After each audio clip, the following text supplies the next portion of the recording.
بسم الله الرحمن الرحيم، والصلاة والسلام على أشرف الأنبياء والمرسلين سيدنا ونبينا محمد عليه أفضل الصلاة وأتم التسليم.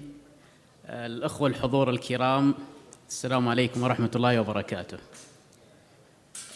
بداية حقيقة الحديث عن رفيق الدرب والأخ محمد بن حمود الكريدة، لا نتكلم عن مبادراته لعائلة الكريدة على وجه الخصوص وعلى وجه التحديد، بل أتكلم عن مواقفه التي لا حد ولا مد لها مع الجميع، وتحديداً مع الجمعيات. بصفتي أعمل في عدد من الجمعيات، لم نتصل يوماً في أبو أصيل إلا يكون مبادر، لم نخاطب أبو أصيل إلا يكون جاهز للمهمة، دائما مثابر معنا، دائما متحمس، دائما متلهف لتقديم أي عمل خيري، فضلا عن الأعمال التجارية الخاصة التي يبدع بها أبو أصيل. وهذه يدل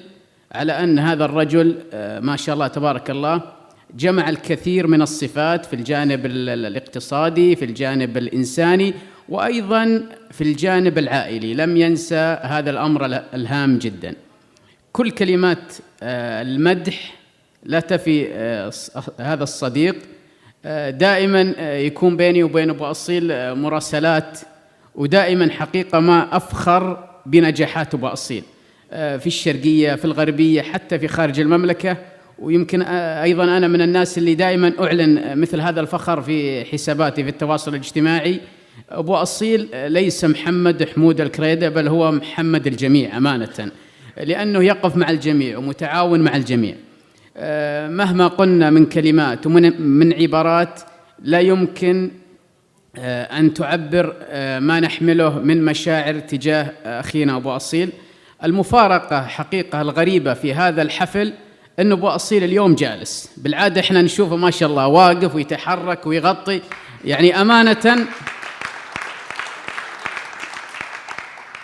أمانة أنا أول مرة أشوف أبو أصيل جالس صراحة، حتى مستغرب جلسته.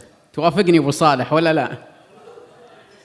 لأنه عادة ما شاء الله هو متحرك ورجل عنده همة وعنده نشاط، ويوقف عند المصور ويوقف عند المعد وعند الصوتيات، باستمرار. هو ما شاء الله خلية نحل في رجل واحد. فيما يخص مبادرة عائلة الكريدة، عائلة الكريدة من العوائل التي نفتخر بها في محافظة عنيزة وفي المملكة بشكل عام. عائلة مباركة، عائلة فتحت أبوابها، وليس أدل من ذلك إلا المخيم الذي يقام كل سنة ويقيم العديد من الأنشطة والفعاليات المجتمعية. وإن لم تخني الذاكرة فهو أحد أقدم المخيمات في محافظة عنيزة. هذا المخيم أصبح يحتضن الأيتام، يحتضن ذوي الإعاقة، يحتضن كبار السن. بكل صراحة لم يكن حصراً على العائلة، بل فتح أبوابه للجميع واستقطب الجميع. شكراً لعائلة الكريدة على هذه المبادرة، والتي هي امتداد لكثير من المبادرات التي تقدمها. شكراً أنهم أتاحوا لنا الفرصة أن نشارك هذا التكريم وهذا الاحتفاء والاحتفال.